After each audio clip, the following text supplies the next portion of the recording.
वो आदमी पूरे 30 साल तक एक दूसरी दुनिया में फंसा रहा, जहां उसे बिल्कुल अकेला एक लोन वुल्फ की तरह लड़ना पड़ा।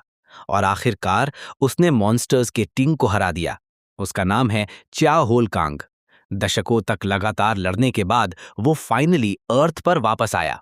लेकिन जब वो वापस आया तब तक अर्थ भी मॉन्स्टर्स के इन्वेजन का शिकार हो चुकी थी। कांग के पास अब भी उसकी सारी मॉन्स्टर्स पावर मौजूद थी। उसकी नजर इतनी खतरनाक थी कि वो हर चीज के पार देख सकता था।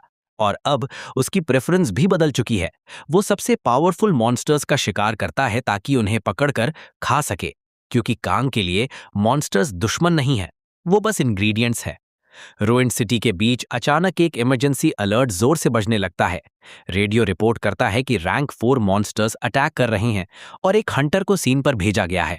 लेकिन मैसेज खत्म होने से पहले ही कोई चीज डिवाइस को जोर से तोड़ देती है और अजीब क्रीचर्स सिटी को डिस्ट्रॉय करना शुरू कर देते हैं। तभी एक हंटर मॉन्स्टर्स पर सीधा चार्ज करता है। उसे रियलाइज होता है कि वहां एक नहीं बल्कि कई मॉन्स्टर्स हैं और सब एक साथ अपने चेस्ट्स फुलाने लगते हैं। तभी उनमें से एक इतनी तेज चीख निकालता है कि उसकी आवाज पूरे डिस्ट्रॉयड एरिया में गूंज उठती है। हंटर कहता है कि अगर ऐसे 10 मॉन्स्टर्स एक साथ चीखें तो उसके एयर ड्रम्स फट जाएंगे।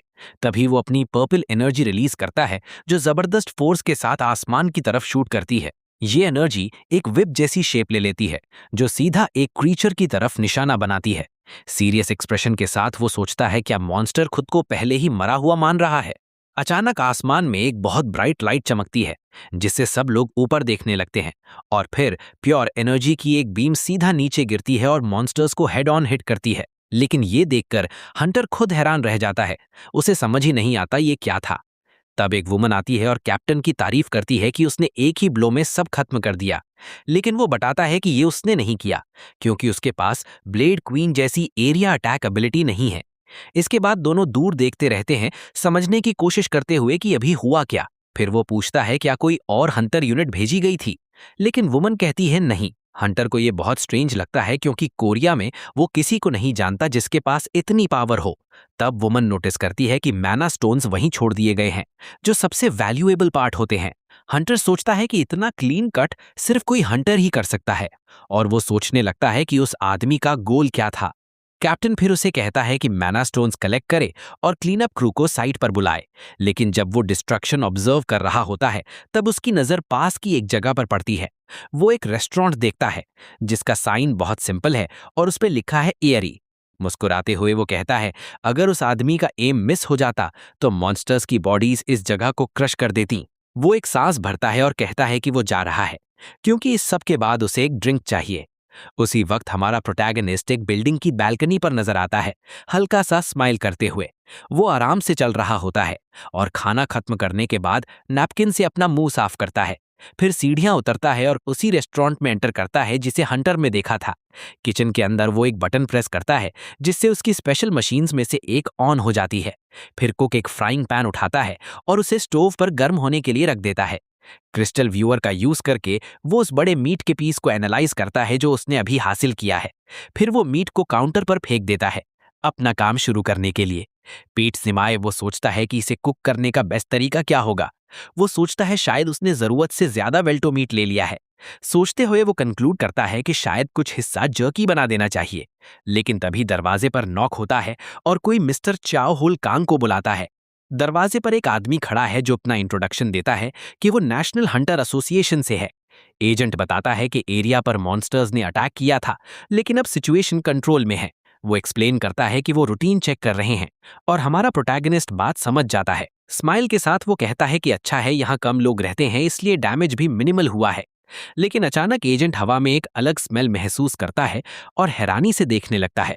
वो पास आकर सूंघने लगता है और कहता है यहाँ कुछ बहुत अमेजिंग स्मेल आ रही है। प्रोटैगनिस्ट जवाब देता है कि ये एक रेस्टोरेंट है, और तुरंत एजेंट का स्टमक जोर से ग्राउल करने लगता है।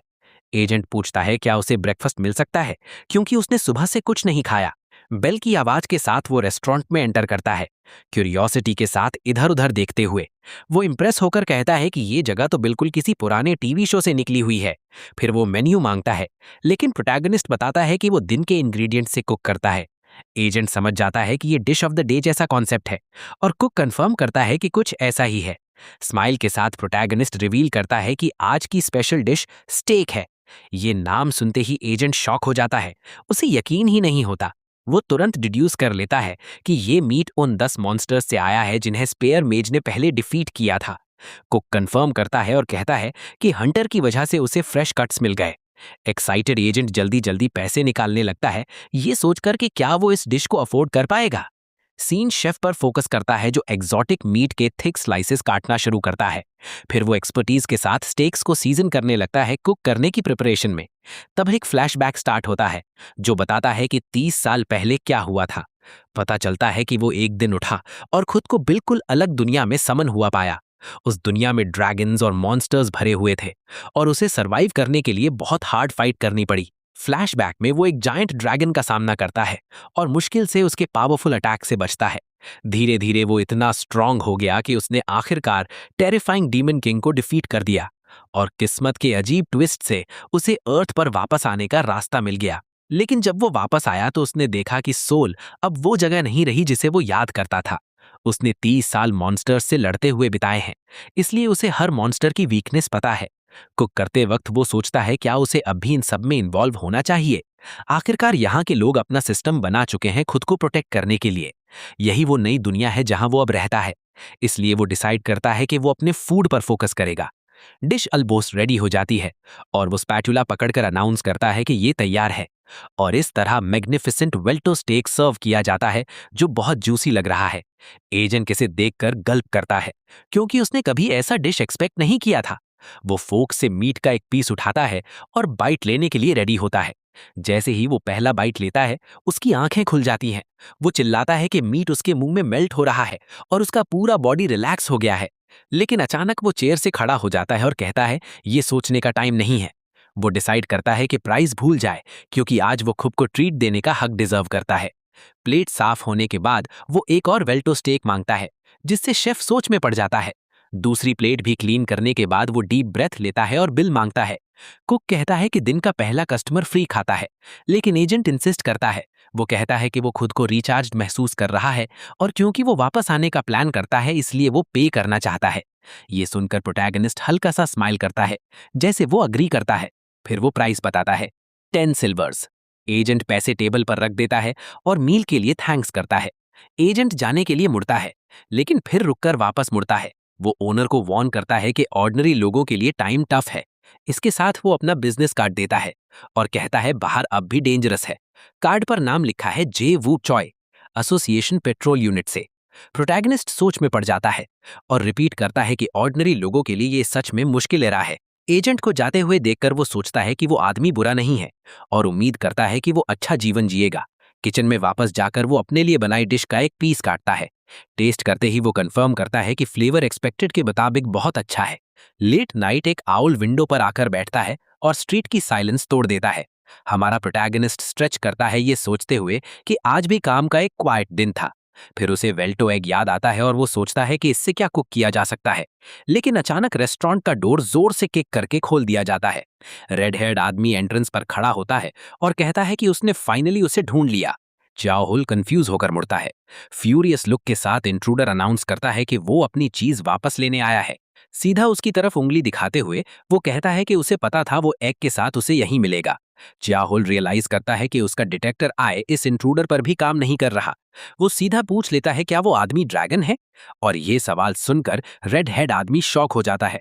जैसे ही इंट्रूडर का बॉडी फ्लेम्स में जलने लगता है, चाओहुल हैरान होता है कि इस वर्ल्ड में ड्रैगन्स भी एग्जिस्ट करते हैं। आग से घिरा इंट्रूडर चिल्लाता है और पूछता है कि उसने उसकी आइडेंटिटी कैसे जान ली। फ्लेम सीलिंग को जलाने लगती हैं और चाओहुल बस अपने रेस्टोरेंट को हो रहे डैमेज पर कंप्लेन करता है। वो एक्सप्लेन करता है कि उसके पास एक आर्टिफैक्ट है जो सब कुछ देख सकता है सिवाय ड्रैगन्स के। चाओहुल सोचता है कि इससे चीजें और आसान हो गईं, जिससे ड्रैगन और कंफ्यूज हो जाता है। वो एक वापस ऑफर करता है लेकिन कहता है पहले मैस साफ करो, जो इंट्रूडर को इरिटेट कर देता है।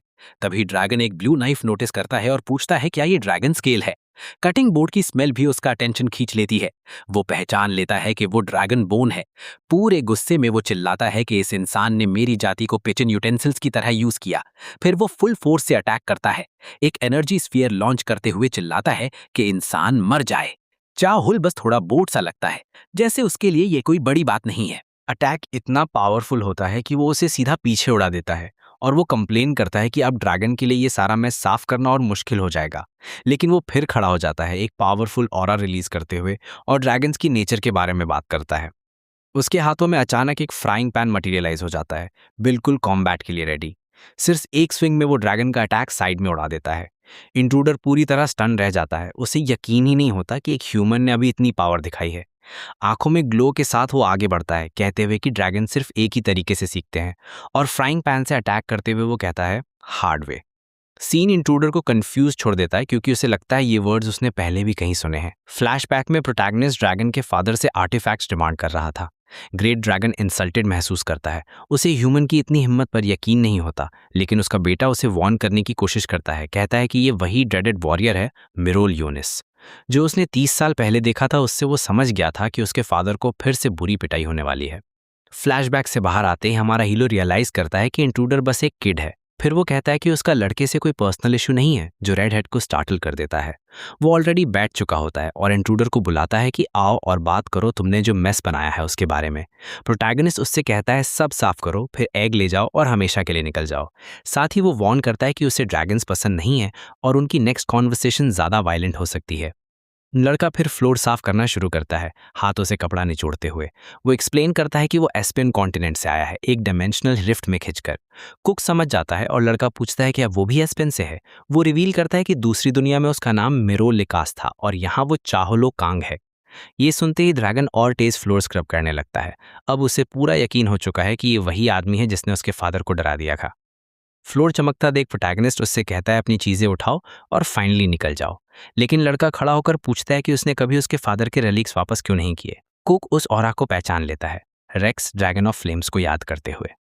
फिर वो लड़के को पास बुलाता है और कहता है कि उसने 30 साल पहले ही ड्रैगन्स को पीटना बंद कर दिया था। लड़का उसकी एज पूछता है और वो बताता है कि वो थोड़ा सा 50 से ऊपर है।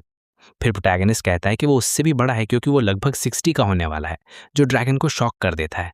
वो मजाक में पूछता है क्या इसलिए क्योंकि वो इतना हैंडसम है, जिससे लड़का ब्लश कर देता है। लेकिन वो जल्दी सीरियस हो जाता है और कहता है कि उस वक्त ड्रैगन सिर्फ ब्रूट फोर्स की लैंग्वेज समझते थे।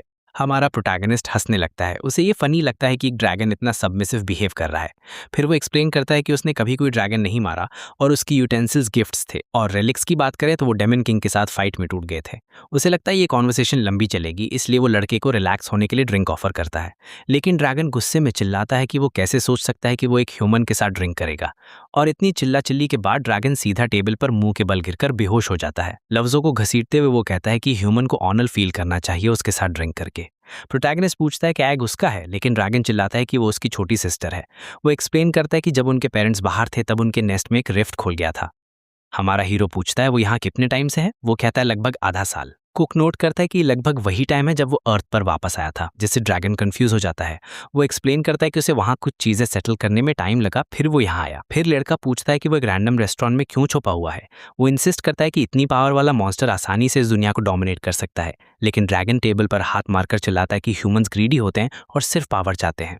हीरो कहता है कि उसकी बात में पॉइंट है, लेकिन अब ये सब उसके लिए सिर्फ नॉइज है।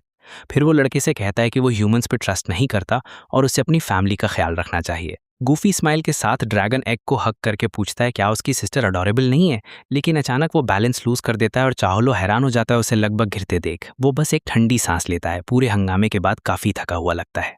अगले दिन चाहोलो अचानक जाग जाता है। वो नोटिस करता है कि एक छोटा सा क्यूट ड्रैगन उसे देख रहा है। तभी बेबी ड्रैगन खुद को रिवील करती है और उसका बड़ा भाई खुशी से चिल्लाता है कि ये उसकी सिस्टर है। वो सेलिब्रेट करता है कि उसकी सिस्टर फाइनली रेस्टोरेंट के टेबल पर हैच हो गई। प्रोटैगनिस्ट पूछता है हैचलिंग को क्या बुलाते हैं, और वो कहता है कि वो अभी नाम सोच रहा है। वो उसे उठाता है और बड़ा भाई चिल्लाता है कि उसे पेट की तरह ट्रीट मत करो। फिर वो उसके गाल पिंच करता है और कहता है कि छोटी होने के बाद भी उसकी टीथ ऑलरेडी शार्प हैं। रेड हेड प्राउडली कहता है कि वो सबसे क्यूट चीज़ है जो उसने कभी देखी है। हमारा हीरो हल्की सी बात देता है और अग्री करता है कि हाँ वो वाकई बहुत क्यूट है। फिर वो लड़के से पूछता है कि अब वो छोटे ड्रैगन को कहाँ ले जाने वाला है। कुक कुछ पल चुप रहता है, बस ड्रैगन के आंसर का वेट करता है। स्माइल के साथ वो कहता है कि फर्क नहीं पड़ता वो कहाँ जाएंगे, और बाहर से आवाज़ें आनी शुरू हो जाती हैं। सीन रेस्टोरेंट को दिखाता है और वो उन्हें कहता है कि जाने से पहले खा लो। सीन एक रेनी डे पे शिफ्ट होता है, जिससे एक हैवी और मेलनकलिक मूड बन जाता है। वो याद करता है कैसे डेमन स्टॉर्म के साथ आते थे और खून की स्मेल हवा में फैल जाती थी। उस इंसान की लास्ट ड्रिंक की इमेज उसके दिमाग में आती है जो उसके बहुत करीब था, और उसके लास्ट वर्ड्स एको करते हैं अपनी ज़िंदगी जीने को कहते हुए। प्रेजेंट में वापस आते ही वो हैमबर्गर स्टेक सर्व करता है, जिससे छोटी ड्रैगन गर्ल खुशी से चीख पड़ती है। रेड ड्रैगन स्टार्टल हो जाता है और पूछता है कि अब उन्हें निकलना चाहिए और खाने की प्राइस क्या है। हमारा हीरो 10 सिल्वर कहता है, लेकिन वो बिना पे किए भी जा सकते हैं, जिससे लड़का ऑकवर्ड फील करता है। एक जंप के साथ ड्रैगन पूछता है क्या बाई चांस वो रेस्टोरेंट में रूम्स रेंट पर देता है। जब उसे पता चलता है कि नहीं देता तो वो थोड़ा डिस्करेज हो जाता है, सोचता है ड्रैगन्स हमेशा प्राउड नहीं होते। फिर उसे एक आइडिया आता है और एक जाइंट मारा स्टोन टेबल पर गिफ्ट की तरह रख देता है। वो एक्सप्लेन करता है कि ये टीयर 4 स्टोन है और इस दुनिया में इसकी वैल्यू होगी। ये देखकर हीरो अपनी हंसी नहीं रोक पाता और सिचुएशन पर हंसते हुए अपना चेहरा कवर कर लेता है। अचानक छोटी ड्रैगन गर्ल का स्टमक रंबल करता है और वो पूछता है क्या उसे अभी भी भूख लगी है। वो समझता है कि अर्थ पर एक चाइल्ड को रेस करना इजी नहीं है, ड्रैगन के लिए भी नहीं। इसके साथ वो सोचता है कि अंदर से वो उस दूसरी दुनिया को थोड़ा मिस भी करता है। वो सोचता है कि चाहे वो उसे कभी ना देख पाए, लॉन्गिंग अब भी बाकी है। स्माइल के साथ वो उन्हें कहता है कि वो यहाँ रह सकते हैं और माना स्टोन की जरूरत नहीं है, लेकिन लड़का एम्बैरस हो जाता है और कहता है कि वो बिना पे किए यहाँ नहीं रह सकता। हीरो फिर गिफ्ट एक्सेप्ट करता है और उसकी फिंगर से ब्लैक स्मोक निकलने लगता है। उसी मोमेंट रेस्टोरेंट के बीच में एक एनर्जी पोर्टल खुल जाता है, जिससे ड्रैगन शॉक हो जाता है और उसके अंदर से कासिम निकलता है, एक इमॉर्टल गॉब्लिन जो वर्ल्ड के किंग को ग्रीट करता है। प्रोटैगनिस्ट एक्सप्लेन करता है कि वो उसका सब स्पेस मैनेज करता है और गॉब्लिन को कहता है ड्रामा बंद करो। फिर वो पूछता है कि उसके प्राइवेट इन्वेंट्री में कितने माना स्टोन स्टोर्ड हैं। कासिम रिप्लाई करता है कि रेत के दानों जितने हैं, लेकिन सुप्रीम टीयर के बस कुछ ही हैं। हीरो से अभी मिला स्टोन दे देता है और कहता है पाइल में एक और ग्रेन ऐड कर दो। लेकिन जाने से पहले कासिम कहता है कि उसे एक स्टोन वापस लेना पड़ेगा। वो अपने मास्टर को एक स्टोन दे देता है, जिससे ड्रैगन पूरी तरह कंफ्यूज हो जाता है। गॉब्लिन गुड बाय कहता है, लगभग प्रोटैगनिस्ट को फिर वर्ल्ड किंग कह देता है, लेकिन खुद को करेक्ट करता है और मिस्टर कांग, एक सिंपल ऑर्डिनरी आदमी को फेयरवेल कहता है। पोर्टल बंद होने के बाद वो मुड़कर कहता है कि अब उसे ड्रैगन की हेल्प चाहिए होगी। सनी डे पर रेस्टोरेंट का फसाड दिखाता है, पहले से काफी काम लग रहा है। अंदर छोटी व्हाइट ड्रैगन गर्ल चैन से सो रही है, पीसफुल मोमेंट एंजॉय करते हुए। लेकिन अचानक बाहर एक्सप्लोजन होता है। बैक साइड में हीरो ड्रैगन को सिखाता है कि अपनी फायर को कैसे कंट्रोल करें बिना सब कुछ जलाए। फिर वो लड़के को कहता है दोबारा ट्राई करो और फ्लेम्स को स्क्यूअर पर फोकस करो जो तुमने पकड़ा है, और इस तरह एक मीट का पीस परफेक्टली ग्रिल हो जाता है। ड्रैगन क्यूरियस हो जाता है और पूछता है वो स्क्यूअर क्या है जो सबस्पेस से निकाला गया है। पता चलता है वो एक ड्वार्वन मास्टर ब्लैकस्मिथ का बनाया हुआ ग्रेटेस्ट मास्टरपीस है। लड़का समझ नहीं पाता कि वो किचन में इतना बड़ा ट्रेजर क्यों वेस्ट कर रहा है, लेकिन हीरो जवाब देता है कि डस्ट कलेक्ट करने से तो बेटर है। ड्रैगन भी आखिर में एग्री कर लेता है। तभी बेल बजती है और जे वू च्वाई रेस्टोरेंट में एंटर करता है। स्माइल के साथ वो कहता है कि वो अपनी डेली पेट्रोलिंग पर बस पास से गुजर रहा था। इसी बीच रेड ड्रैगन सिंक के पास दिखाई देता है, पूरा साबुन के झाग में बर्तन धोते हुए। जू च्वाई बैठकर खाना खाता और कमेंट करता है कि खाना हमेशा की तरह टेस्टी है। फिर वो लड़के को काम करते देख नोटिस करता है और कहता है शायद ओनर ने हेल्पर हायर कर लिया है। जू च्वाई मेंशन करता है कि सिटी में एक नया डंजन ओपन हुआ है और हंटर्स रिक्रूट हो रहे हैं। प्रोटैगनिस्ट थॉटफुल हो जाता है और इस न्यूज़ को प्रोसेस करता है। वो जानता है कि डंजन्स नेस्ट की तरह होते हैं, मॉन्स्टर्स की रिप्रोड्यूस होने के लिए परफेक्ट जगह, और उसे यकीन है कि वो पोर्टल्स हैं क्योंकि उसके और ड्रैगन के साथ भी वही हुआ था। एजेंट बताता है कि जगह की एस्टिमेटेड डिफिकल्टी टीयर 5 है, जो बहुत डेंजरस है। इसलिए हंटर संघू केम और जेंग टीम को वहां भेजा जा रहा है और मिस चायन दी आइस विच एरिया के दूसरे एंड को प्रोटेक्ट करेगी। वो अफसोस करता है कि स्क्वायर हंटर्स से भरा हुआ है जो इन मिशंस के लिए काम ढूंढ रहे हैं। एजेंट उदास होता है क्योंकि बहुतों को अपनी फैमिली सपोर्ट करनी और कंपटीशन बहुत टफ है। बात खत्म होने पर वो गुड बाय कहता है और हमेशा की तरह खाने के लिए थैंक्स करता है। ड्रैगन प्राउड लगता है और प्रोटैगनिस्ट कंफर्म करता है कि कस्टमर को डिश पसंद आई। कैश हाथ में लेकर वो सोचता है कि अपने स्टॉक के लिए और अटाहो मीट खरीदना चाहिए। सीन मार्केट पे शिफ्ट होता है जहां वो बुचर से 10 AG अटाहो सिरलॉइन मांगता है। तभी वो किसी को चिल्लाते हुए सुनता है जो रेड ज्वाइन करने वालों को एक लाइन में खड़े होने को कह रहा है। वो क्राउड को देखता है और बीच में एक स्पीयर विल्डिंग हंटर उसे काफी फेमिलियर लगता है। आखिर वो याद आता है कि ये वही स्पीयर मेज है, संघू मेज। पार्टी रिक्रूटमेंट ऐड देखकर उसे गेम्स की याद आती है जो वो पहले खेला करता था। जब से दुनिया एक बड़े फैंटेसी गेम जैसी बन गई है, तब से गेम वाली स्लैंग भी कॉमन हो गई है, और गेम्स की तरह यहाँ भी हीलर्स और टैंक्स सबसे वैल्यूएबल होते हैं। लेकिन बहुत से लोग डैमेज डीलर्स होते हैं। एक डेस्परेट हंटर भी ग्रुप में जगह लेने की कोशिश करता है, लेकिन उन्हें सिर्फ हीलर्स चाहिए होते हैं। एसोसिएशन एजेंट की बात उसके दिमाग में वापस घूमती है। यहाँ सबके पास सपोर्ट करने के लिए फैमिली है। ये सुनते ही हमारा प्रोटैगनिस्ट कुछ डिसाइड करता हुआ लगता है। उसका एक्सप्रेशन सीरियस हो जाता है। वो सोचता है कि एजेंट जाए एक अच्छा आदमी है, लेकिन उसे खुद की ज्यादा फिक्र करनी चाहिए। सीन एक आदमी पे शिफ्ट होता है जिसके पास बैकपैक है और वो अपनी पॉकेट में कुछ ढूंढ रहा है। वो एक वॉलेट निकालता है, लेकिन खोलते ही देखता है कि वो बिल्कुल खाली है। थकी हुई सांस लेकर वो बस चलना जारी रखता है। आंखों में ज्यादा उम्मीद नहीं होती, लेकिन एक पल के लिए रुककर अपने बैकपैक की स्ट्रैप को थोड़ा और कस के पकड़ लेता है। रेस्टोरेंट में वापस आते ही चीहो कांग को बुलाता है और देखता है कि किचन बिल्कुल स्पॉटलेस है।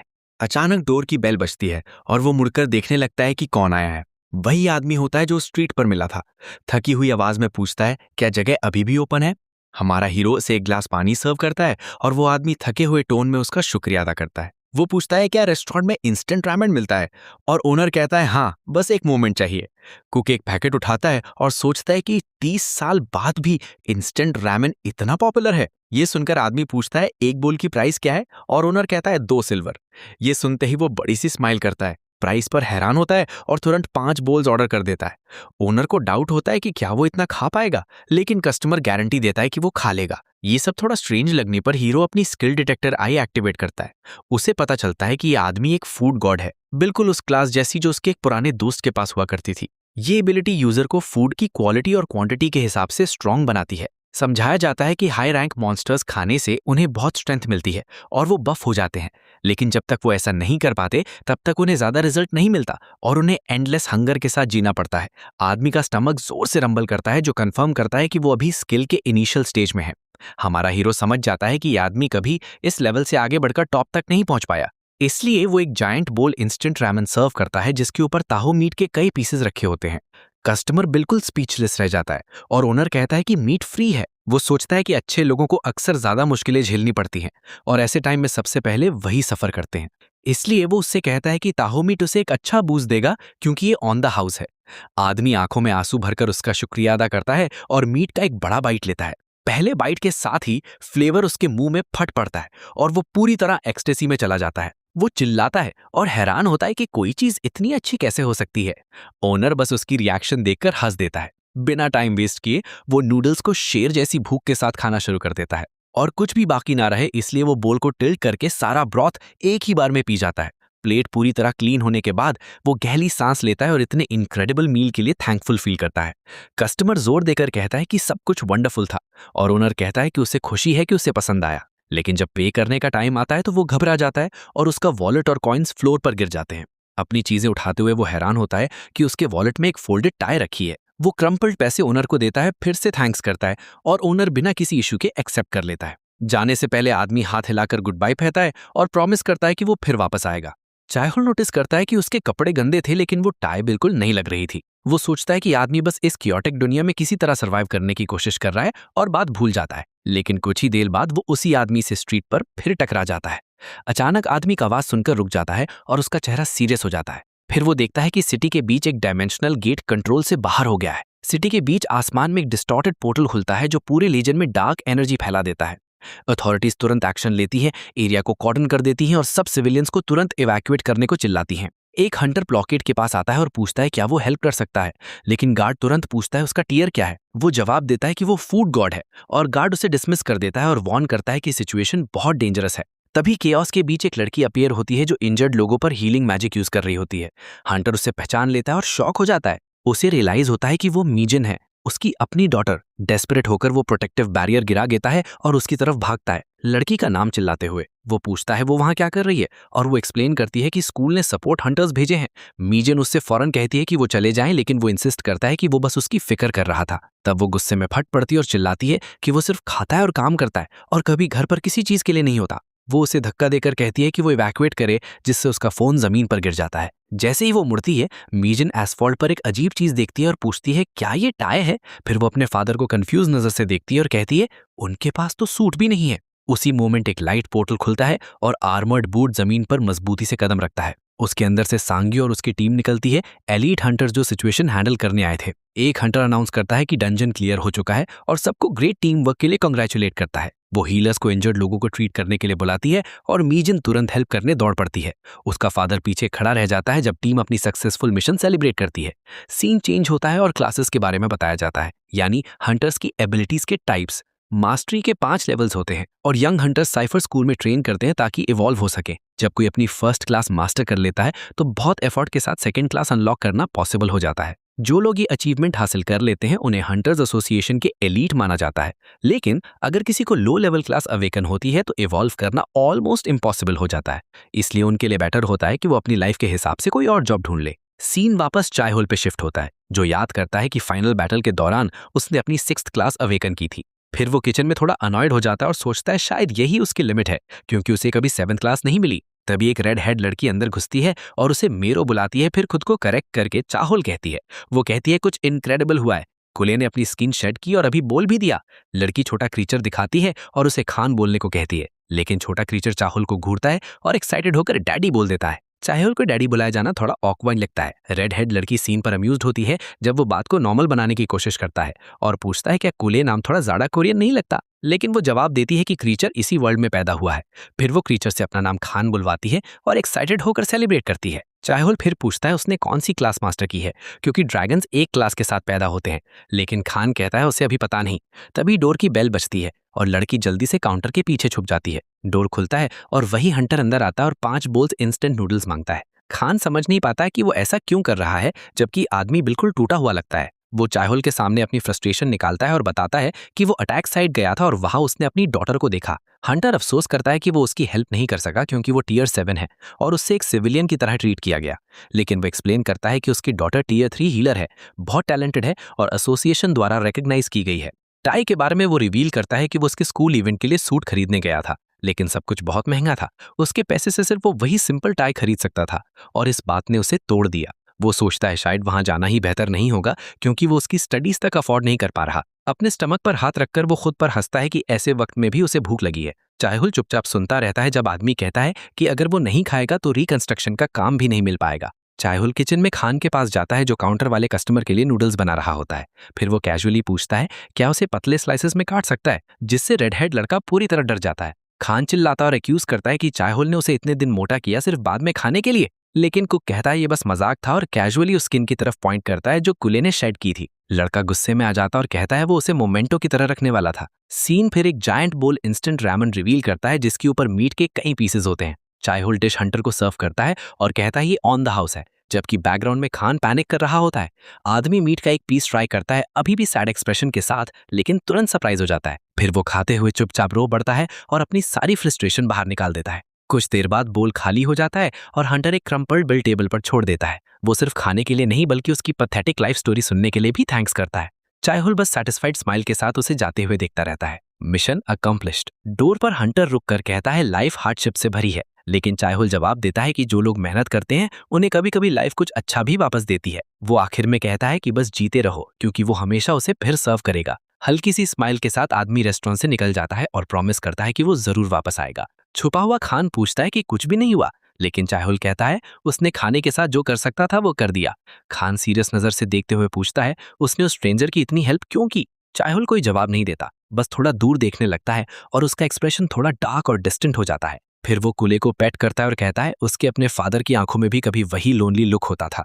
खान थोड़ा शॉक हो जाता है ये रियलाइज करके कि चाहुल जैसा आदमी भी कभी किसी का बेटा था। सीन चेंज होता है और हंटर को रात के अंधेरे में अपने सिंपल अपार्टमेंट पहुंचते दिखाया जाता है। अंदर वो अपनी डॉटर मीजिन को सोता हुआ पाता है। उसका फोन बेड के पास पड़ा होता है। फिर वो नोटिस करता है कि उसने वही टाई उठा ली जो उसने गिरा दी थी और वो उसे सॉरी बोलते हुए सुनता है। आधे होश में लड़की फिर से अपने हार्श वर्ड्स के लिए माफी मांगती है। वो उसके सर पर हाथ फेर कर उसे कंसोल करता है और कहता है सब ठीक है, उसे भी माफी चाहिए। बेड के पास घुटने टेक कर वो अफसोस करता है कि वो अपनी डॉटर को बेटर लाइफ नहीं दे पा रहा, लेकिन जब वो उसे ब्लैंकेट से ढक देता है तो दिल ही दिल में प्रॉमिस करता है कि उसका प्यार हमेशा उसके साथ रहेगा। अगली सुबह हंटर सिटी में भागते हुए चिल्लाता है कि वो लास्ट स्पॉट लेने वाला है। सांस फूलते हुए वो रिक्रूटर तक पहुंचता है जो उसका हंटर आईडी देखने को कहता है। रिक्रूटर तुरंत उसे पहचान लेता है और उसका नाम पूछता है और वो जवाब देता है मानहो किम। फिर उसे याद आता है कि मानहो वही आदमी है जो पिछली बार मॉन्स्टर जोन में पीछे छूट गया था। गार्ड उसे वार्न करता है कि इस बार कोई गलती ना करे क्योंकि बॉस के बिना मिशन आसान है। क्लीनअप क्रू असेंबल होने के बाद लीडर सिग्नल देता है और सब पोर्टल के अंदर एंटर कर जाते हैं। दूर कहीं चाहुल अपने घर से निकलते हुए जम्हाई लेता है, जैसे उसका नॉर्मल दिन शुरू हो रहा है। वो सीढ़ियां उतरकर स्ट्रीट पर चल रहा होता है, तभी एक वैन उसके पास से तेज गुजरती है। जांग्यूक टीम की व्हीकल होराइजन में गायब हो जाती है और कुक को एक अजीब सा बैड फीलिंग आती है, जैसे कुछ ठीक नहीं है। पोर्टल के पास एक डेफनिंग अलार्म बजने लगता है और रिफ्ट की एनर्जी अनस्टेबल हो जाती है। सांग्यू बेस से बाहर दौड़ता है जब कोई अनाउंस करता है कि गेट सील हो चुका है। समझाया जाता है कि कलेक्शन टीम जिसमें वीक हंटर्स अंदर गई थी और मीजन अपने फादर को पुकारती है, लेकिन सबसे बुरा हो चुका होता है क्योंकि एक हिडन बॉस अपीयर हो गया है और सब लोग पोर्टल के अंदर ट्रैप हो गए हैं। टीम डंजन की ग्रास पर कदम रखती है, उनके लिए एक बिल्कुल नया और वाइल्ड एनवायरनमेंट। अंदर लीडर चिल्लाता है फॉर्मेशन होल्ड करो, जबकि मानो सीनरी में खो जाता है, लेकिन अचानक एक अजीब डायनासोर उस पर जंप करता है मुंह खोला अटैक करने के लिए। प्योर रिफ्लेक्स में वो अपना हाथ उठाकर मॉन्स्टर को ब्लॉक करता है और सीधा हिट ले लेता है। वो क्रिएचर को जोर से फेंक देता है और खुद भी कंफ्यूज हो जाता है क्योंकि आज उसे अजीब तरह से स्ट्रांग फील हो रहा होता है और सबसे अजीब बात, उसे बिल्कुल भूख नहीं लग रही। एक टीममेट उसकी स्ट्रेंथ नोटिस करता है, लेकिन तुरंत उसकी नजर आसमान में किसी और चीज पर पड़ जाती है। काफी ऊपर स्पेस में एक रिफ्ट बनने लगती है जो डंजन की रियलिटी को क्रैक कर रही होती है। इसके साथ ही पूरी जमीन वायलेंटली हिलने लगती है और सब लोग डर के साथ ऊपर देखते हैं। आसमान से एक जायंट क्लॉड पॉन नीचे आता है और भारी थट के साथ ग्राउंड को क्रश कर देता है। मॉन्स्टर पूरी तरह सामने आ जाता है, एक कोलोसल टिरानोसॉरस जो जोर से रोर करता है, और इसी मोमेंट पर सबको समझ आ जाता है कि ये हिडन बॉस है। मैनहॉक पूरी तरह पैनिक में आ जाता है। उसे यकीन नहीं होता कि उनकी किस्मत इतनी खराब हो सकती है। बताया जाता है कि हिडन बॉस एक सेकंड बॉस होता है जो एक्स्ट्रा रिफ्ट से अपीयर होता है, और जब ऐसा होता है तो ज्यादातर क्लीनअप स्क्वाड जिंदा बाहर नहीं निकल पाती। सब लोग उस क्रिएचर को देखते रहते हैं, टेरर में जम जाते हैं, और मैनहॉ उसे टाइगर एक्स मॉन्स्टर के रूप में पहचान लेता है। बीस्ट सीधा उनकी तरफ दौड़ना शुरू करता है और मैनहॉ सबको चिल्लाकर कहता है, जल्दी मूव करो। फिर वो एक पल के लिए रुकता है, पसीना टपक रहा होता है जब एक रिस्क डिसीजन लेता है। गिर चुके मॉन्स्टर के पास उसे एक ग्लोइंग मॉन्स्टोन दिखाई देता है, एक यूनिक अपॉर्चुनिटी जो उसके बिल्स पे कर सकती है और शायद उसकी डॉटर मिजिन को एक बेटर लाइफ दे सकती है। चिल्लाते हुए लोगों को इग्नोर करके वो सीधा रिवॉर्ड की तरफ दौड़ पड़ता है, फेटल कॉन्सिक्वेंसेस के बारे में सोचे बिना। दिल जोर से धड़क रहा होता है जब वो हाथ बढ़ाता है और सोचता है बस स्टोन पकड़ना है, लेकिन टाइगर एक्स शैडोज से निकलता है और अपने मैसिव जॉस खोलकर उसे एक ही बार में निकलने की कोशिश करता है। एक वायलेंट स्वाइप के साथ मॉन्स्टर उसे हवा में ऐसे उछाल देता है जैसे वो कुछ भी ना हो। जमीन पर गिरते हुए उसे मिजन के हार्श वर्ड्स याद आते हैं और वो सोचता है, क्या उसने हमेशा उसे ऐसा ही देखा? एक डेस्परेट आदमी, एक पैथेटिक फादर जो उस इंसान को प्रोटेक्ट नहीं कर सकता जिसे वो सबसे ज्यादा प्यार करता है। उसकी बेटी की कई मेमोरीज उसके दिमाग में फ्लैश होने लगती हैं, स्कूल सेरेमनी से लेकर प्रेजेंट तक। वो उसकी बचपन की स्माइल याद करता है और उसकी माँ के फ्यूनरल पर उसका सैडनेस। उसकी बेबी वाली इमेज उसकी बाहों में उभर कर आती है और वो बस माफी मांग पाता है, लेकिन अचानक उसकी आंखों में प्योर डिटर्मिनेशन की एक स्पार्क जल उठती है जो सब कुछ बदल देती है। वो मुश्किल से खड़ा होता है और खुद से चिल्लाता है कि वो मर नहीं सकता और उसे अकेला नहीं छोड़ सकता। नई स्ट्रेंथ के साथ वो बीस्ट का सामना करता है जो अब स्टंबल करता है, और वो चिल्लाता है कि वो यहां नहीं मरेगा। बीस्ट अपने क्लॉज जमीन में घुसा देता है, फाइनल अटैक के लिए प्रिपेयर करते हुए। एक रोर के साथ बीस्ट मैनहॉ की तरफ चार्ज करता है जो इस जगह मरने से इनकार कर देता है। वो अपनी फिस्ट कसकर पकड़ता है और बची हुई सारी हिम्मत इकट्ठी करता है। प्योर गुस्से की चीख के साथ वो कसम खाता है कि वो ऐसे नहीं मरेगा। पूरे इंस्टिंक्ट पर वो मॉन्स्टर के पॉ को पंच से रोकता है और एक हिडन पावर रिलीज हो जाती है। क्रैकलिंग रेड एनर्जी उसके पूरे बॉडी को एंगल्फ कर लेती है। दूर से टीम लीडर ये सीन देखकर चिल्लाता है कि ये सिर्फ रैंक अप हो सकता है। मैनहॉक खुद शॉक में है क्योंकि उसे यकीन नहीं हो रहा कि उसने हिडन बॉस को अकेला ब्लॉक कर दिया। फिर वो नोटिस करता है कि उसकी फिस्ट्स बिल्कुल हर्ट नहीं कर रही, और भी स्ट्रेंज ये कि उसे भूख भी नहीं लग रही। अपनी पूरी लाइफ में पहली बार उसकी कांस्टेंट हंगर गायब हो चुकी है। इसके साथ ही वो आगे चार्ज करता है और मॉन्स्टर के जॉ को पकड़कर क्रिएचर का अटैक रोक देता है।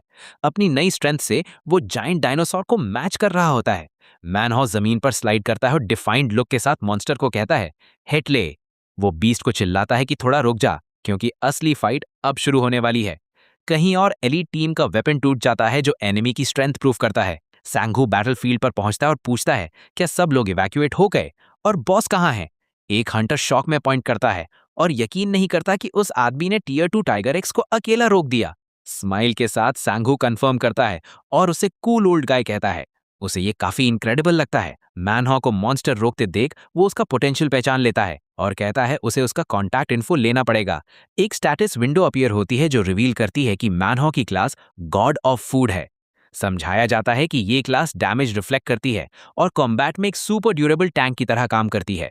दूर से चुओलो सोचता है कि कोरियन सिस्टम में ये पावर टीयर 3 हंटर के बराबर है। मैनहॉ और सैंघू को सब हैंडल करते देख वो डिसाइड करता है कि उसका मिशन यहाँ खत्म हो गया। सीन कट होता है जहाँ छोटी कायलू जमाई लेती है और दिखाता है कि उसकी लाइफ पीसफुली चल रही है। रेस्टोरेंट में टेबल पर रखा न्यूज़पेपर अनाउंस करता है कि hidden boss Tiger Rex finally defeat हो गया। न्यूज़ रिवील करती है कि फाइट का हीरो मैनहॉ किम था जो एमवीपी बना और टीयर 3 तक राइज कर गया। एसोसिएशन अपनी मिस्टेक एडमिट करती है और रीवैल्यूएशन का प्रॉमिस करती है।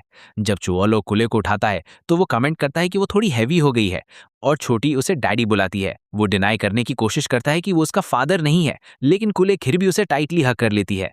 चेहरे पर स्माइल के साथ वो छोटी की अफेक्शन एक्सेप्ट कर लेता है जब बैकग्राउंड में और न्यूज़ चल रही होती है। रेडियो पर एक न्यूज रिपोर्ट सिटी में हो रहे छोटे मोटे थेफ्ट्स के बारे में बात करती है। कल्प्रिट को फूड और शाइनी चीजें पसंद है और वो मार्केट से मॉनस्टोन्स भी चुरा चुका है। छो न्यूज सुनकर सोच में पड़ जाता है जब छोटी कुले पास में पानी के साथ खेल रही होती है। क्यूट एक्सप्रेशन के साथ वो आती है और अपने डैडी को लिक्विड से भरा मग ऑफर करती है, लेकिन अचानक खान किचन में घुसकर डेस्परेट टोन में चिल्लाता है, छो उसे मत पीना। डिस्गस्टेड लुक के साथ वो वार्न करता है कि मग में डेंजरस बैक्टीरिया है। फिर वो एक्सप्लेन करता है कि कुले ने पिक्चर बुक से वाटर वेल्स के बारे में सीखा है जो ड्रिंकिंग के लिए होते हैं। ये सुनते ही छो की रीढ़ की हड्डी में एक ठंडी सी सर्राहट दौड़ जाती है, क्योंकि उसे समझ आ जाता है कि उसके लिए टॉयलेट भी एक वेल जैसा ही लगता है। एक और सीन में एजेंट जू चुई किमची टेस्ट करता है और कहता है कि डिश इनक्रेडिबल है। चुआलो कमेंट करता है कि उसने प्रीमियम इंग्रेडिएंट्स यूज किए हैं, इसलिए उसके फूड का फ्लेवर स्पेशल है। तभी डोरबेल बजती है और एजेंट जू अनाउंस करता है कि और लोग आ रहे हैं। वो कहता है आज वो किसी को साथ लाया है और उसके पीछे से एक आदमी सामने आता है। वहां कैप्टन सैंग हो किम खड़ा होता है, फेमस स्पीयर हंटर अपनी लेदर जैकेट में। छो बो करके ग्रीट करता है और पोलाइटली कहता है कि उसने उसके बारे में बहुत सुना है। एसोसिएशन एजेंट इंट्रोड्यूस करता है और छो को स्पीयर मेज के रूप में पहचानता है। सैंगू आते ही कंप्लेन करता है कि दिन बहुत रफ था और मीटिंग्स खत्म ही नहीं हो रही थी। तब एजेंट जू साइड की तरफ पॉइंट करता है और अनाउंस करता है कि फेमस गॉड ऑफ फूड भी वहां है। वो एक्साइटेड होकर बताता है कि ये मैनहो किम है, वही हीरो जिसने लास्ट रेड में टाइट टर्न किया था। मैनहो हम्बल स्माइल के साथ कहता है कि सब क्रेडिट उस बॉस को जाता है जिसने उसकी डार्केस्ट मोमेंट में हेल्प की थी, लेकिन चुआलो कहता है कि ये कुछ भी नहीं था, वो बस चाहता था कि वो वापस खाने आए। नया गेस्ट अपने यूजुअल नूडल्स मांगता है और चुआलो कुक करने लगता है।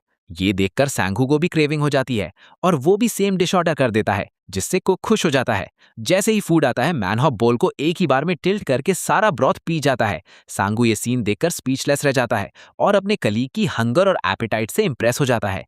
फिर वो मैनहो को याद दिलाता है कि उसे चलना चाहिए क्योंकि उसने अपनी डॉटर के स्कूल जाने का प्रॉमिस किया है। छो कहता है कि उन्हें रेस्ट करना चाहिए। इसके साथ एजेंट अपना गुड बाय कहता है और निकलने का डिसीजन लेता है। वो डोर से उनकी इंटरैक्शन देखकर सोचता है कि दोनों काफी अच्छे से गेट अलॉन्ग करते हैं, लेकिन अचानक उसे रियलाइज होता है कि रेस्टोरेंट बहुत क्वाइट हो गया है। उसे स्ट्रेंज लगता है और जब वो टेबल की तरफ देखता है तो सोंगहू धीरे धीरे स्वे कर रहा होता है, जैसे वहीं सो जाएगा। और बस उसी तरह कैप्टन पूरी तरह पास आउट हो जाता है और खाने के बाद वहीं नैप लेने लगता है। सीन एक फ्लैशबैक में चेंज होता है जहां सांगू एक आदमी का कॉलर पकड़ के गुस्से में चिल्लाता है। वो पूछता है कि उस आदमी ने एक मिस्टिकल क्रिएचर के साथ कैसे छिड़कानी कर दी। जब फायर बीस्ट सिटी पर उतरता है तो वो मॉन्स्टर एक जायंट फ्लेमिंग वुल्फ होता है जो हंटर्स पर घूरता है और अपने दांत दिखाता है। एक डेफनिंग हाउल के साथ क्रिएचर अपनी पावर रिलीज करता है और सब कुछ डिस्ट्रॉय करने के लिए रेडी हो जाता है। प्रेजेंट में वापस सैंगहू अपनी नैप से फाइनली जागता है और थोड़ा कंफ्यूज्ड होता है। वो खड़ा हो जाता है और देखता है चुआलो अब भी वहां कामली न्यूज़पेपर पढ़ रहा है। चुआलो टाइम नोटिस करता है और अपॉलॉजी करता है, लेकिन कुक कहता है टेंशन मत लो। कैप्टन फूड डिक्लाइन करता है और कहता है उसका एपेटाइट नहीं है। जब रेडियो फिर रॉबरीज की बात करता है, लेकिन फिर वो अपना माइंड चेंज कर लेता है और एक ड्रिंक मांगता है। चुआलो तुरंत ऑर्डर प्रिपेयर करने लगता है। सैंगहू सूजू मांगता है और साइड डिशेस शेफ पर छोड़ देता है जो सोचता है क्या बनाए। फ्रेश इंग्रेडिएंट्स जो उसने खरीदे थे उनसे वो सशीमी सजेस्ट करता है, जिससे कैप्टन सरप्राइज हो जाता है। वो कंफर्म करता है कि ये रॉ फिश है और एक्सप्लेन करता है कि उसे सुबह एक बहुत फ्रेश कैच मिला था। बताया जाता है कि मॉन्स्टर्स के आने के बाद ओशंस भी कंप्लीटली टेक ओवर हो गए हैं। रिजल्ट ये हुआ कि जो फिश पहले कॉमन थी अब वो रेयर डेलिकेसी बन गई है और ऑलमोस्ट मिलती ही नहीं। अब लोग मॉन्स्टर स्पीशीज फिश करते हैं, जैसे ये यंग जर्मन फिश। चुआलो फिश को स्लाइस करना शुरू करता है और कन्फेस करता है कि उसे पहले सशीमी पसंद नहीं थी, लेकिन बाद में उसे लग्जरी के रूप में देखना सीख लिया। फिर वो डिश सर्व करता है और रेकमेंड करता है कि सांगू नीचे वाले सीवीड नूडल्स भी ट्राई करे। कैप्टन इम्प्रेस्ड होता है, लेकिन सशीमी और सीवीड नूडल्स का कॉम्बिनेशन उसे थोड़ा स्ट्रेंज लगता है। चुआलो अश्योर करता है कि उसने स्पेशल इंग्रेडिएंट्स यूज किए हैं और वो श्योर है कि टेस्ट पसंद आएगा। इसके साथ सांगू चॉपस्टिक से एक पीस उठाता है और खाता है, मिक्स का क्रंच फील करते हुए।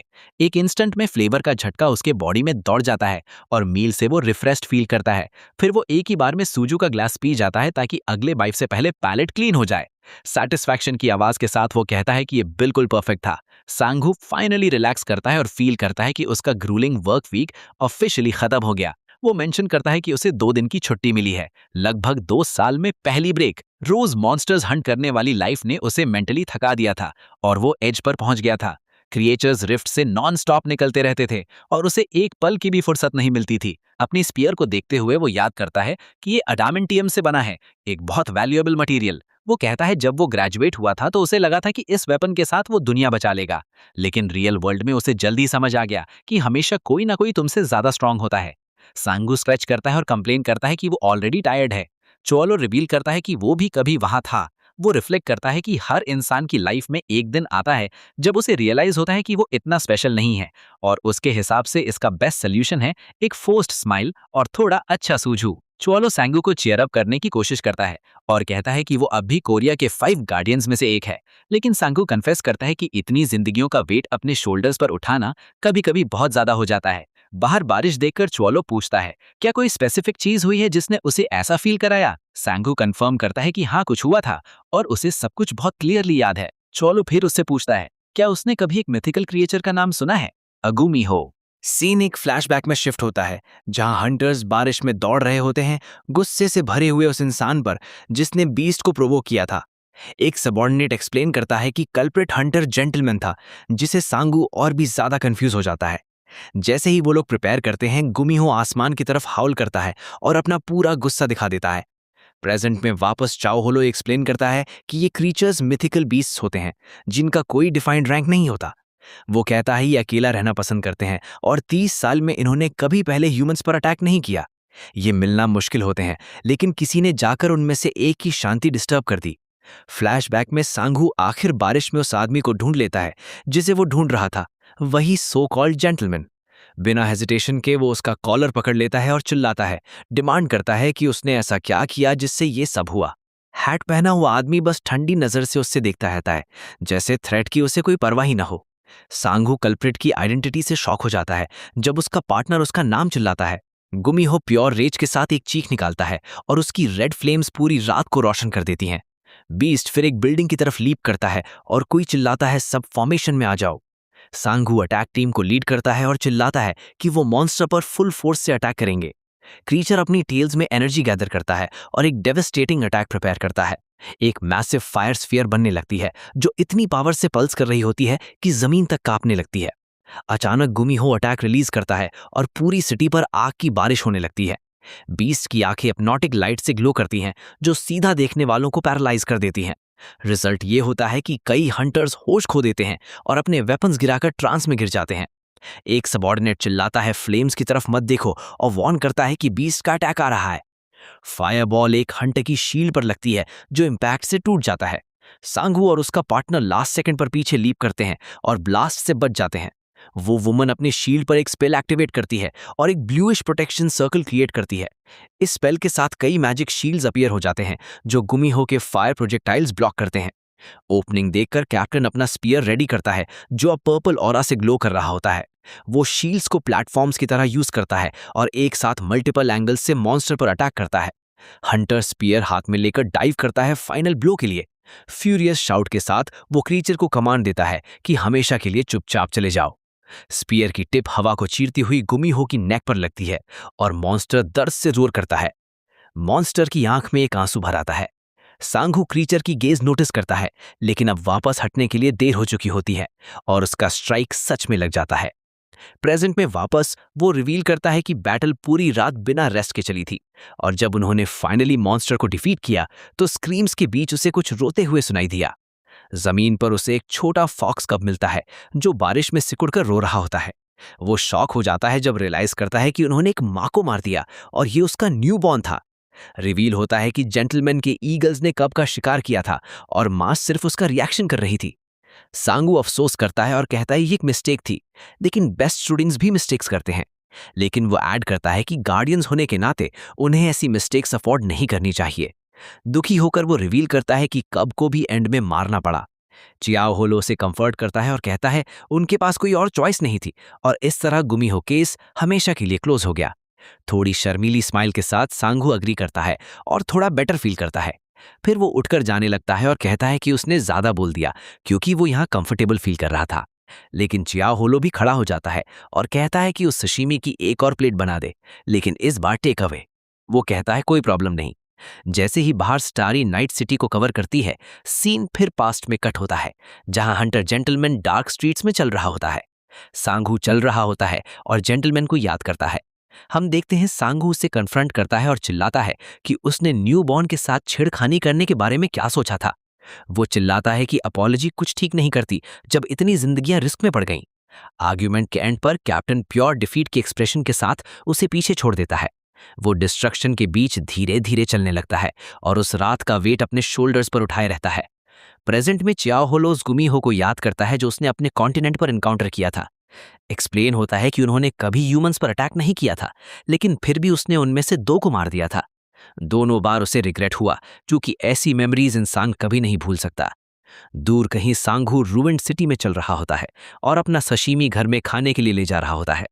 वो सशीमी पैकेज खोलता है जो उस मुश्किल रात का एक छोटा सा कंफर्ट था, लेकिन ये मेमोरीज उसके दिमाग में स्कार्स की तरह रह जाती हैं, जिनकी स्क्रीम्स हमेशा गूंजती रहती हैं। अचानक उसे फुटस्टेप्स की आवाज सुनाई देती है और उसका हंटर इंस्टिंक्ट तुरंत एक्टिवेट हो जाता है, जैसे वो सब फिर से जी रहा हो और फ्लेम्स उसे उसकी मिस्टेक याद दिला रही हों। डार्कनेस से एक छोटा पॉ सामने आता है जो धीरे धीरे हंटर की तरफ बढ़ता है। वो गुमीहो कब होता है जो अब 3 टेल्स के साथ आया है और अपनी फ्लेम्स के साथ आगे बढ़ रहा है। सांगू सच रिवील करता है, वो उस रात पर कब को मार नहीं पाया था। फ्लैशबैक में छोटा न्यूबॉर्न बारिश में सिकुड़कर रो रहा होता है, शायद उसकी मां की गेज की वजह से, लेकिन वो उसे मार नहीं पाया। वो झुककर खुद को वीक गार्डियन कहकर अफसोस करता है जब कब सशीमी खाने लगता है। कैप्टन पूछता है उसने कितने मैना स्टोन्स चुरा लिए हैं जो उसके 3 टेल्स हो गए हैं, लेकिन छोटा फॉक्स स्कूल्डिंग इग्नोर करता है और फूड बैग चुराने की कोशिश करता है प्योर इंस्टिंक्ट पर। सांगू इंस्टिंक्टिवली उसकी टेल पकड़ लेता है और गुमीहो गुस्से में दांत दिखा देता है। क्रीचर फायरबॉल से अटैक करता है जो दिखाता है कि वो काफी स्ट्रांग हो चुका है। वो मुश्किल से डॉज करता है और क्रीचर को समझाने की कोशिश करता है और 1 मिनट सुनने को कहता है। वो वॉर्न करता है कि एसोसिएशन एक्शन लेने वाली है और अब वो उसे सिटी में प्रोटेक्ट नहीं कर सकता। सांगू स्पीयर की टिप जमीन पर फेंक देता है और गुमीहो को छोड़कर जाने को कहता है। हैवी हार्ट के साथ वो गुड बाय कहता है जब फॉक्स रो रहा होता है और जाने को रेडी नहीं होता, लेकिन एंड में वो चिल्लाता है किड यहां से भाग जाओ, और गुमीहो फॉरेस्ट की तरफ दौड़ जाता है। सांगू एक मिलन के लिए स्माइल लेता है और जानता है कि कब को छोड़कर उसने सही डिसीजन लिया। वो रात में अकेला खड़ा रहता है, स्पीयर हाथ में लेकर एक बार फिर चिल्लाता है गुमीहो चले जाओ।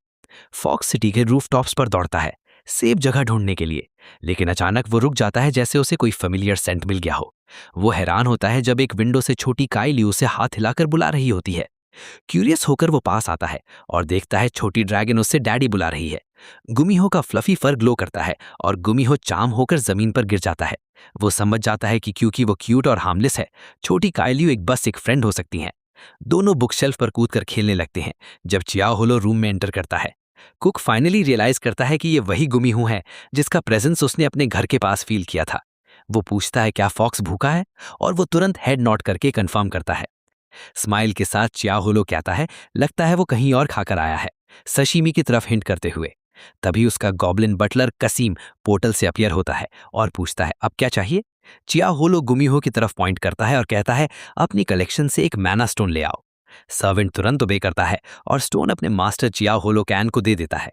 चियाओ होलो कहता है टियर 1 मैना स्टोन हेल्प करेगा, और गुमीहो तुरंत उसे छीन लेता है। बिना हेजिटेशन के फॉक्स क्रिस्टल को काट लेता है और उसे अपने मुंह में तोड़ लेता है। इसके साथ कॉस्मिक एनर्जी क्रीचर को सराउंड कर लेती है जब वो स्टोन की पावर एब्जॉर्ब करता है। विंडो पर चियाओ होलो क्रीचर को फेयरवेल कहता है जो अब फाइनली जाने के लिए रेडी है। गुमीहो फिर मुड़कर दौड़ जाता है और विंडो से एक छोटे फायरी कॉमेट की तरह डिसअपियर हो जाता है।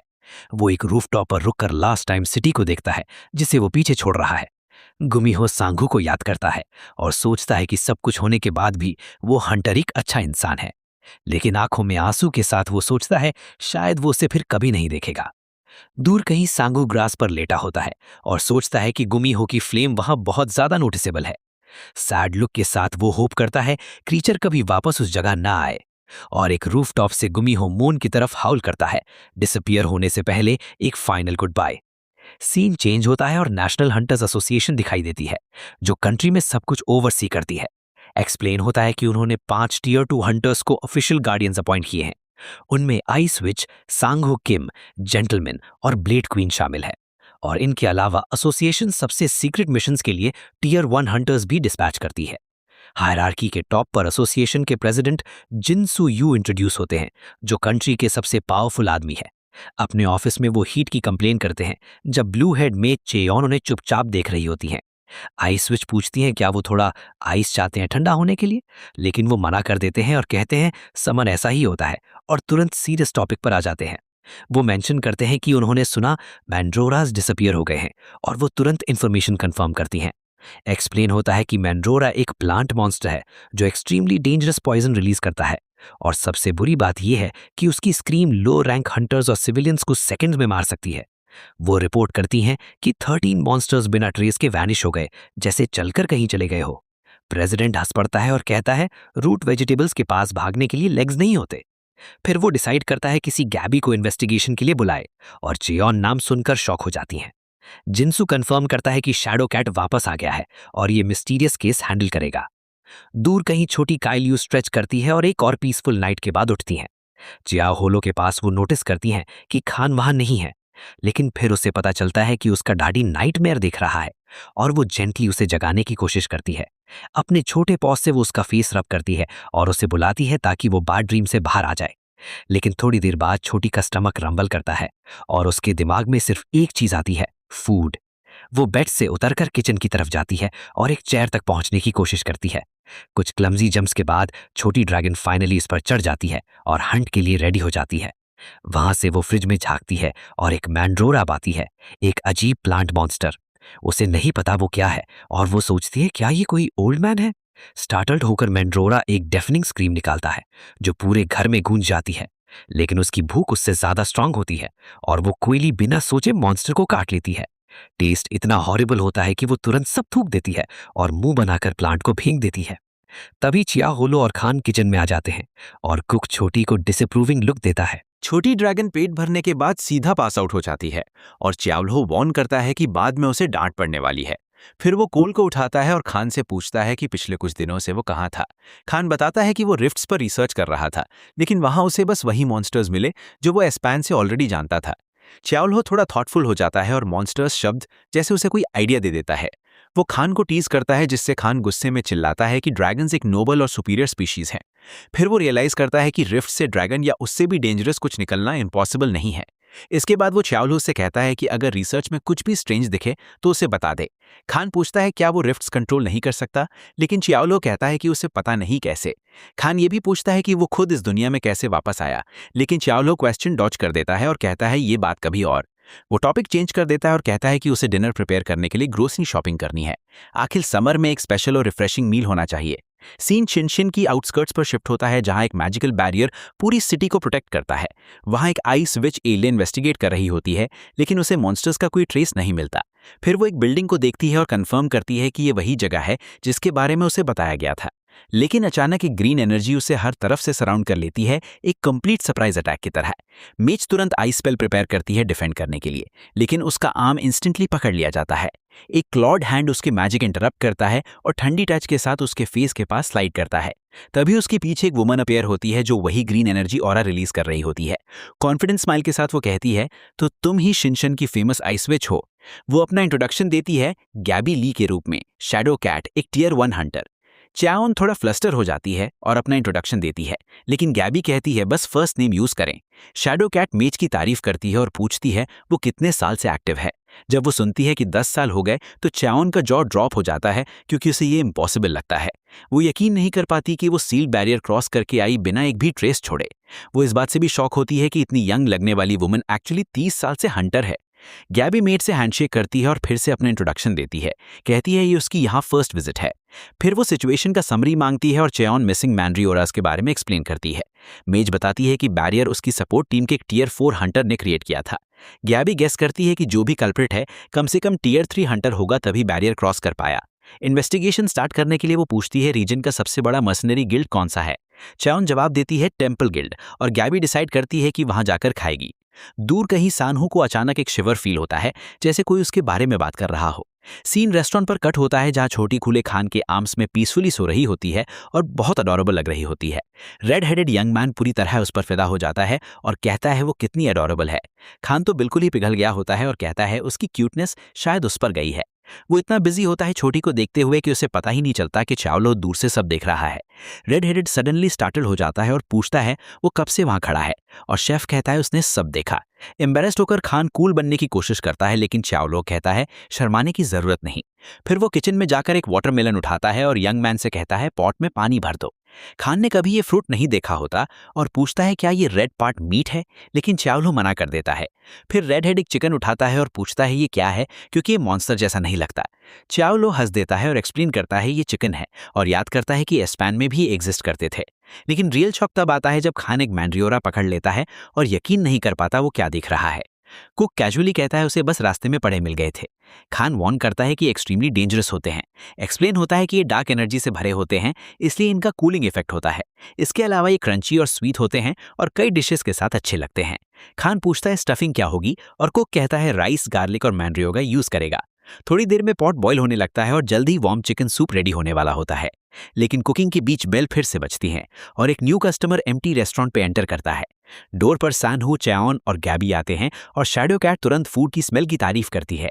च्याओलो उनके वेलकम करता है और थोड़ा पुश देकर एम्बैरेस्ड खान भी ग्रीट करता है। सान-हो कैजुअली कहता है विजिटर्स वेलकम है और रेड हेडेड लड़के को अपना नेफ्यू इंट्रोड्यूस करता है। कुक उन्हें चिकन सूप ऑफर करता है और गैबी एक्साइटेड हो जाती है क्योंकि काफी टाइम से उसने चिकन नहीं खाया, लेकिन तुरंत मना कर देती है और कहती है वो वीगन है, जिससे चालो सोच में पड़ जाता है कि उसे क्या सर्व करे। चिकन सूप और मैंड्रियोगा किमची टेबल पर सर्व होती है और काफी डिलिशियस लग रही होती है। आइस विच एक ड्रमस्टिक उठाती है, थोड़ा सा सॉल्ट में डिप करती है और पहला बाइट लेने को रेडी होती है। जैसे ही वो जूसी मीट टेस्ट करती है, उसका सीरियस एक्सप्रेशन कंप्लीटली चेंज हो जाता है। सान हो भी किमची की तारीफ करता है और दोनों मील की क्वालिटी से इंप्रेस हो जाते हैं। उनकी एक्साइटमेंट देखकर च्याओ गैबी की तरफ मुड़कर पूछता है क्या वो सच में वीगन है। वो कहता है उसके पास ज्यादा ऑप्शंस नहीं है, लेकिन वाटरमेलन ऑफर करता है, जिससे गैबी का इंटरेस्ट जाग जाता है।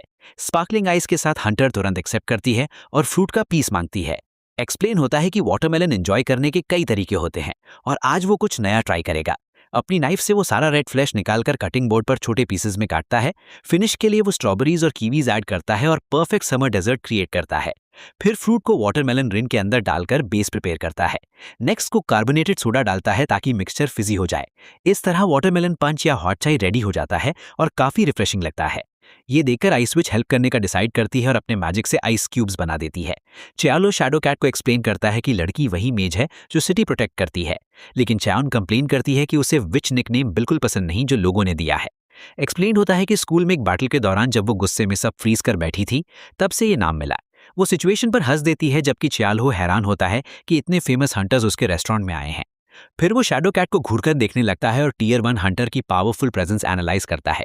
वो सोचता है वो गार्डियन जितनी स्ट्रांग है और उसने स्पैन के बाद इतनी ब्यूटी नहीं देखी। स्माइल के साथ गैबी मील के लिए थैंक यू कहती है, जिससे च्याओ और इम्प्रेस हो जाता है। जब सब खाना फिनिश कर लेते हैं तो वाटरमेलन बोल टेबल पर कंप्लीटली एम्प्टी रह जाता है। खान च्याओ से कहता है जो वुमन गई वो बहुत ब्यूटीफुल थी और वो एग्री करता है। वो कहता है वो इतनी ब्यूटीफुल थी कि ह्यूमन लग ही नहीं रही थी, ऑलमोस्ट अनरियल ब्यूटी। फिर रिवील होता है कि गैबी एक्चुअली एक एल्फ है, इसलिए उसकी अपीयरेंस इतनी परफेक्ट है। च्याओ एक्सप्लेन करता है कि उसे पहले ही पता था क्योंकि उसकी एल्फ स्किल ने कंफर्म कर लिया था। खान पूछता है क्या उसने उन्हें पहचान लिया, लेकिन शेफ अश्योर करता है कि उसके पास सेंसरी मैजिक नहीं है। इससे वो श्योर हो जाता है कि डायमेंशनल रिफ्ट से सिर्फ मॉन्स्टर्स ही नहीं आ रहे। ग्रिम टोन में वो सोचता है शायद ये दूसरी स्पीशीज सीक्रेट में कुछ प्लान कर रही हैं। अचानक वो खान को बुलाता है और लड़का स्टार्टल्ड होकर मुड़ता है। च्याओ कहता है वो उसके लिए कुछ यूनिक बनाने वाला है, जिससे रेड हेडेड लड़का क्यूरियस हो जाता है। एप्रन पहनकर वो कहता है स्पून ले आओ, क्योंकि वो स्पेशल वाटरमेलन सोजू बनाने वाले हैं। दूर कहीं हंटर्स का ट्रियो गिल्ड पहुंचता है, लेकिन थीफ के बारे में कोई क्लू नहीं मिलता। सानहो गैबी को टीस करता है और उसे ग्रैंडमा बुलाता है और वो उसे किड कहकर जवाब देती है। कैप्टन कंप्लेन करता है कि कोई विटनेस या विक्टिम ही नहीं है और ऐसी चोरी शायद किसी को नोटिस भी ना हो, लेकिन चेओन कहती है उसकी टीम सब मॉनिटर कर रही थी और अगर कुछ होता तो वो देख लेती। मॉकिंग स्माइल के साथ सानहो मजाक उड़ाता है, शायद किसी ने सारे प्लान सिखा लिए। गैबी डिस्कशन खत्म कर देती है, लेकिन उसके एक्सप्रेशन से लगता है केस अब भी सस्पिशियस है। वो कहती है उसके पास प्रूफ नहीं है, लेकिन उसकी इंट्यूशन कह रही है सिटी में कुछ अजीब हो रहा है। जाते वक्त सानहो कंप्लेन करता है इतनी दूर बस शॉकिंग न्यूज के लिए आए थे। एंड में सानहो थॉटफुल हो जाता है और यकीन नहीं कर पाता कि ताओ जोंग च्याओन टेम्पल गिल्ड से रिटायर हो रहा है। सीन चेंज होता है और एक ओल्डर मैन स्टारी स्काई को देख रहा होता है, थका हुआ सा। वो सोचता है दुनिया कितनी बदल गई है, जहां ग्रास की जगह एसफॉल्ट ने ले ली है। फूलों की स्मेल भी गायब हो चुकी है और हर जगह मॉन्स्टर ब्लड की बदबू आ रही है। अपनी थकान के बावजूद वो अपनी टीम को ऑर्डर देता है कि सब सर्वाइवर्स को प्रोटेक्ट करें और एंड में गिल्ड के साथ गैदर होकर अनाउंस करता है कि केस फाइनली रिजॉल्व हो गया। नेक्स्ट डे च्याओ न्यूज़पेपर पढ़ता है और टेम्पल गिल्ड की न्यूज़ देखता है। छोटी कुले उठकर दौड़ती है और अपने डैडी के लेग को हक कर लेती है। एक्साइटेड होकर वो छोटी को उठाता है और उसके लुक की तारीफ करता है, जो बस ईयर पर एक बो था। कुले उसकी इमिटेशन करने लगती है और न्यूज़पेपर पकड़कर वेदर फोरकास्ट पढ़ने का ड्रामा करती है। लेकिन जल्द ही भूख लग जाती है और छोटी ड्रैगन का बेली जोर से रंबल करता है। वो फूड मांगने लगती है और डैडी के क्यूट क्राइज निकालने लगती है। चियालो सोचता है क्या खाया जाए, क्योंकि अगर खाना है तो डिलिशियस होना चाहिए। वो कहता है लाइफ छोटी है और दिन में सिर्फ 3 चांसेस मिलते हैं अच्छा खाने के। कुक कुले की चीख पिंच करता है और कहता है ड्रैगन की लाइफ तो बिल्कुल शॉर्ट नहीं होती। वो डिसाइड करता है कि व्हाइट राइस बनाएगा, क्योंकि होल ग्रेन्स उसके लिए अब कोई डिफरेंस नहीं बनाते। फिर वो कुले से कहता है अपने ब्रदर को जगाओ, जो अभी भी सो रहा है। छोटी ड्रैगन खान के रूम में दौड़ती है, जहां वो बेड पर फैला हुआ जोर जोर से स्नोर कर रहा होता है। बिना मर्सी के वो सीधा उसके बेली पर जंप कर देती है और वो शॉक में उठ जाता है। किचन से चावलो पेन की चीख सुनता है और बस हल्का सा स्माइल करता है। Mission accomplished. सीन ब्रेकफास्ट पर कट होता है, जहां एक डिलिशियस बिबिम्बाप एग और वाइल्ड वेजिटेबल्स के साथ सर्व होता है। खान फूड की स्मेल से हैरान हो जाता है और तुरंत बोल में सब मिक्स करने का ऑफर देता है। सब रेडी होने के बाद तीनों बिबिम्बाप खाना शुरू करते हैं और ब्रेकफास्ट एंजॉय करते हैं। फ्लेवर्स उनके मुंह में एक्सप्लोड हो जाता है और मील प्योर हैप्पीनेस का मोमेंट बन जाता है। थोड़ी देर में बोल्स एम्प्टी हो जाते हैं। चालहो नोटिस करता है कुले स्ट्रेंज बिहेव कर रही है, क्योंकि वो हर बार खाने के बाद पास आउट हो जाती है। खान एक्सप्लेन करता है ये नॉर्मल है और वो ईट और स्लीप कर रही है ताकि ग्रो कर सके। वो एक्साइटेड हो जाता है क्योंकि जल्द ही पता चलेगा छोटी ड्रैगन ने कौन सी क्लास अवेकन की है। लेकिन बात के बीच डोरबेल बजती है और चालहो न्यू कस्टमर को ग्रीट करने चला जाता है। एक young man stylish wine jacket में अंदर आता है और राइस की स्मेल महसूस करता है। चावलो उसे एक बोल ऑफर करता है, लेकिन वो पहले इंस्टेंट नूडल मांगता है अगर पॉसिबल हो। स्माइल के साथ कुक गेस करता है कि उसे ठंडा राइस पसंद होगा और यंग मैन कंफर्म कर देता है। लेकिन अचानक कस्टमर न्यूज़पेपर देख लेता है और गिल्ड वाली न्यूज़ पर उसका एक्सप्रेशन बदल जाता है। उसकी जैकेट पर टेम्पल का सिंबल बना होता है, जो रिवील करता है कि वो गिल्ड का मेंबर है। वो बिना कुछ कहे वहां से चला जाता है और चियोलो बस रेस्टोरेंट के फसाड के बैकग्राउंड में खड़ा उसे देखते रहता है। थोड़ी देर बाद वो यंग मैन किंची खाता है और उसकी तारीफ करता है, कहता है इसका फ्लेवर नेक्स्ट लेवल है। अचानक एजेंट जू और मैनहो किम रेस्टोरेंट में एंटर करते हैं